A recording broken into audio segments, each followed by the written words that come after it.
Assalamualaikum warahmatullahi wabarakatuh. Kami dari kelas 8E ingin mempresentasikan proses perumusan Undang-Undang Dasar.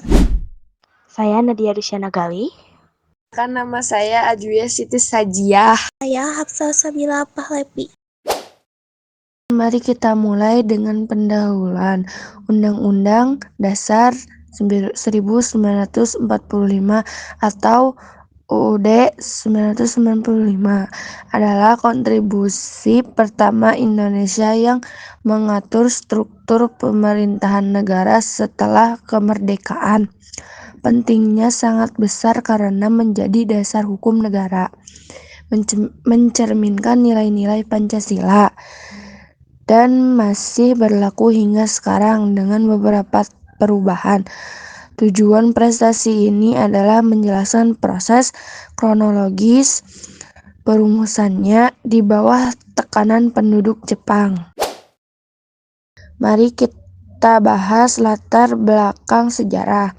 Pada tahun 1942 hingga 1945, Indonesia berada di bawah pendudukan Jepang yang mendorong persiapan kemerdekaan. Ada tekanan internasional dan keinginan kuat rakyat Indonesia untuk merdeka. Jepang kemudian membentuk badan-badan khusus untuk mempersiapkan kemerdekaan Indonesia.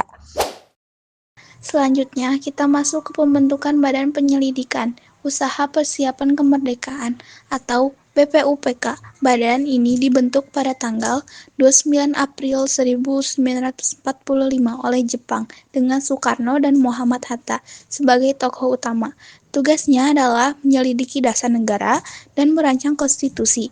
Dalam sidang pertama, tanggal 29 Mei hingga 1 Juni 1945, mereka membahas Pancasila sebagai dasar negara. Kemudian sidang kedua dari 10 hingga 17 Juli 1945 membentuk panitia kecil untuk menyusun rancangan UUD yang dikenal sebagai Piagam Jakarta. Di slide ini, kami membahas panitia kecil dan rencana UUD. Panitia kecil dipimpin oleh Soekarno, Hatta, dan Muhammad Yamin. Mereka merumuskan isi UUD, termasuk struktur pemerintahan, hak asasi manusia, dan pembagian kekuasaan. Ada yang memuat utama antara isu Islam dan sekuler, yang pada akhirnya melahirkan Piagam Jakarta sebagai versi awal dengan frasa dengan kewajiban menjalankan syariat Islam. Kemudian, kita lihat terbentuknya Panitia Persiapan Kemerdekaan Indonesia atau PPKI. PPKI dibentuk pada tanggal 7 Agustus 1945 oleh Jepang, menggantikan BPUPK dengan IR Soekarno sebagai ketuanya. Proklamasi kemerdekaan terjadi pada 17 Agustus 1945, pengesahan UUD 1945 dilakukan pada 18 Agustus 1945, di mana Piagam Jakarta diamandemen dengan penghapusan frasa syariah Islam untuk mencapai konteks nasional. Dampak, perkembangan, dan kesimpulan. Akhirnya, mari kita simpulkan. Undang-Undang Dasar 1945 memiliki dampak besar sebagai dasar negara dengan sistem presidensial dan Pancasila. Konstitusi ini telah diamandemen 4 kali antara tahun 1999 dan 2002.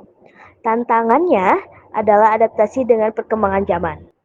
Kesimpulannya, proses perumusan melibatkan kolaborasi tokoh nasional di bawah tekanan Jepang menghasilkan konstitusi yang kokoh dan fleksibel. Referensi utama adalah buku Sejarah Indonesia Modern karya Sartono Kartodirjo dan situs resmi DPR RI. Proses perumusan UUD 1945 mengingatkan kita pada semangat persatuan dan ketahanan bangsa. Sekian penjelasan mengenai proses perumusan Undang-Undang Dasar 1945. Kami berharap video ini dapat menambah wawasan dan pemahaman kita semua. Saya Nadia bersama Hafsah dan Ajwiyah mengucapkan terima kasih atas perhatian teman-teman. Assalamualaikum warahmatullahi wabarakatuh.